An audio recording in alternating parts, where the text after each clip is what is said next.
Entonces, Dios sabe que no soy perfecto, ¿lo sabré yo?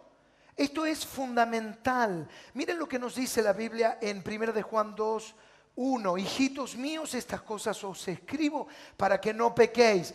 Pero si alguno hubiere pecado, abogado tenemos para con el Padre, a Jesucristo. Dice, yo te escribo para no pecar. ¿Para qué está la Biblia escrita? Para que no pequemos. Pero dice, pero. Gracias a Dios por el pero.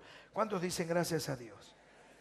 Dice, si alguno hubiere pecado, abogados tenemos para con el Padre. Es decir, ningún trapecista con juicio en un circo, ¿vieron los trapecistas en el circo que están por ahí como a 15 metros y van así algunos en bicicleta?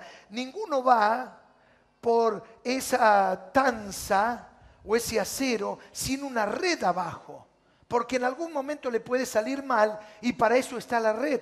Y lo que nos está diciendo la Biblia es, vamos a vivir en santidad, vamos a caminar en santidad. Pero dice, si alguno hubiere caído, hay una red que es el arrepentimiento, que es confesar mi pecado. Es decir, Satanás quiere que nosotros caminemos sin red, para atraparnos. Queridos hermanos, vamos a vivir para agradar a Dios, amén. Pero nos dice la palabra, pero pastor, ¿y si yo peco? Si alguno hubiere pecado, es decir, no es mi vocación ya más, no es mi actitud, no es mi estilo de vida, no es mi deseo en esta vida. Si alguno hubiera pecado, abogado tenemos para con el Padre. Y esto es maravilloso, ¿no es maravilloso?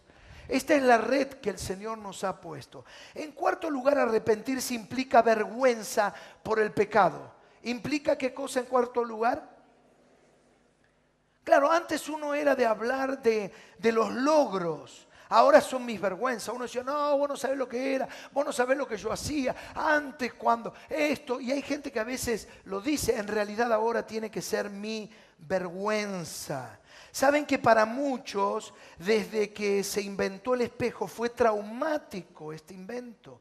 ¿Por qué? Porque habían estado mirando en el espejo de su imaginación. Pero ahora se tenían que ver en la realidad.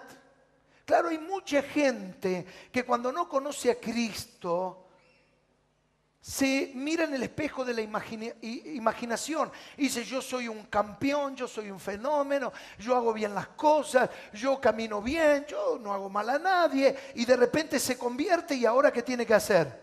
Se mira al espejo. Entonces dice, yo no era tan bueno. Yo no era Brad Pitt. Entonces yo no hacía tan bien las cosas. Claro, cuando uno no tenía medida, cuando uno no tenía parámetro, uno que decía, yo no hago mal a nadie. Y claro, uno se comparaba con quién, con el que había matado. Y el que mató, ¿con quién se comparó? Con el que violó. Dice, yo robo, pero tengo códigos. Impresionante. Los ladrones de antes dicen, ladrones eran los de antes. Sin vergüenza, ¿no? El tema es cuando uno realmente se convierte y creía que hacía bien las cosas, pero ahora ¿qué pasa? Se mira un espejo, se mira la palabra. Y esto es lo que necesitamos hacer, mirar la palabra. Y cuando vos te mirás a la palabra, entonces te das cuenta, qué ojeras que tengo. Qué despeinado que estoy, qué demacrado, qué flaco, qué despeinado que estoy, qué gordo que estoy, qué mal, qué joven, qué viejo cuando me miro al espejo. Ahora hay gente que vive con una imaginación de lo que cree que es. Todos creíamos que éramos buenos y de repente nos dimos cuenta que éramos buena mandarina. Y nos damos cuenta que todo lo que creíamos que era bueno era malo. La vergüenza de enfrentar la verdad. Cuando uno se mira al espejo y se enfrenta a sí mismo, se mira la palabra, se mira con una actitud de autenticidad y dice, soy pecador, me he equivocado, he fallado, he herido, he sido deshonesto, he sido injusto, necesito cambiar. Porque el espejo no tiene la culpa. Hay gente que dice, este espejo siempre me muestra a mí mal, despeinado. Entonces rompen el espejo y el espejo no tiene la culpa. ¿El espejo para qué sirve? Para que yo me corrija. ¿Para qué sirve?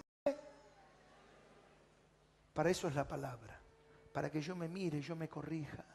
La palabra no es para decir, qué bien que esto le vendría a mi marido. Qué bien que le vendría a mi hijo. Pastor, toda la palabra que compré el CD se lo llevo. No se lo lleves. Se lo voy a poner abajo de la almohada el CD. La palabra es para uno, el espejo es para uno. Ese es el propósito de la palabra. El ejercicio del arrepentimiento ayuda a mantenerme sensible al Espíritu Santo. En quinto lugar, repasamos un poco, algunos ya se perdió, es un proceso.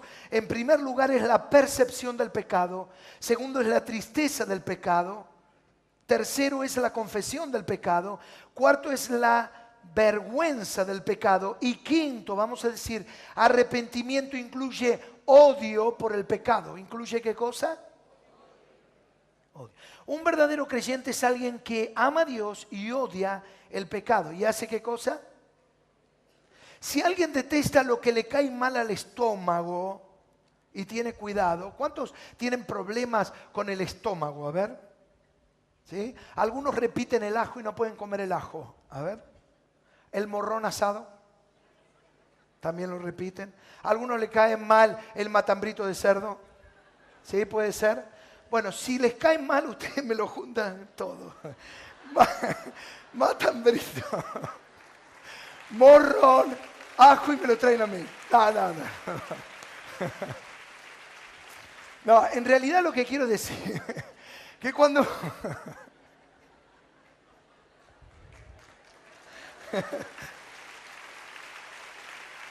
No, lo que quiero decir es que si uno cuida el estómago, porque uno dice, ay, me voy a cuidar el estómago porque a mí me cae mal, ¿cuánto más con el pecado? Dice, ay, no puedo comer el morrón. Bueno, entonces también cuidado con la envidia, cuidado con la mentira, cuidado con la murmuración. Te cuidas con el morrón y después te comes la envidia.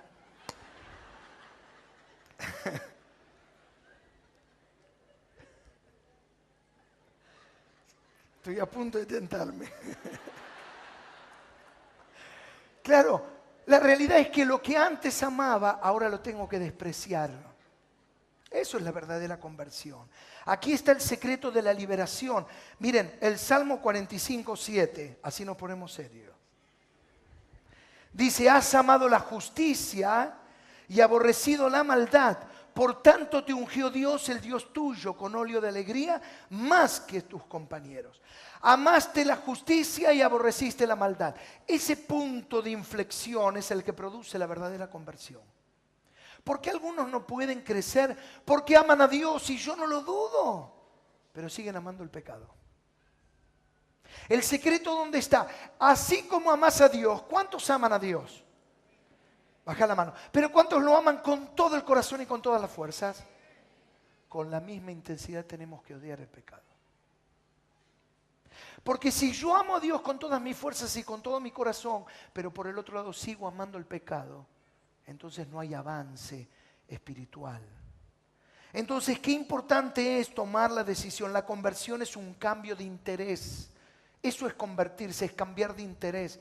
En sexto lugar y último, para terminar, vamos a decir que arrepentimiento implica abandono del pecado. ¿Se dieron cuenta que hablamos de un proceso, ¿no? Arrepentimiento implica abandono del pecado. Esto es fundamental. Si falta alguna de las etapas, no es arrepentimiento. Dijimos, ¿se acuerdan? Percepción del pecado, tristeza por el pecado, ¿qué más? Confesión del pecado, vergüenza por el pecado, odio por el pecado, y ahora decimos abandono del pecado. Es decir, yo tengo que abandonar, es la etapa final. Arrepentimiento es igual que convertirme, cambio de actitud. Las lágrimas acompañan el proceso de arrepentimiento, pero el arrepentimiento se evalúa por el cambio de comportamiento. Si yo tengo que evaluar mi genuino arrepentimiento, porque ahora ¿qué hice? Cambié. ¿Qué hice ahora? ¿Qué hice ahora? Cambié. La palabra en griego para arrepentimiento es metanoia. ¿Cuál es la palabra en griego? Metanoia. Metanoia. ¿Y eso qué significa? Cambio de pensamiento. Eso es lo que significa la palabra. Es decir, antes pensaba de una manera, ahora pienso de otra. Antes me comportaba de una forma, ahora me comporto de otra. Si no hay un cambio, no hay verdadero arrepentimiento. Tenemos conductas erradas y las conductas erradas nos conducen a lugares errados y equivocados.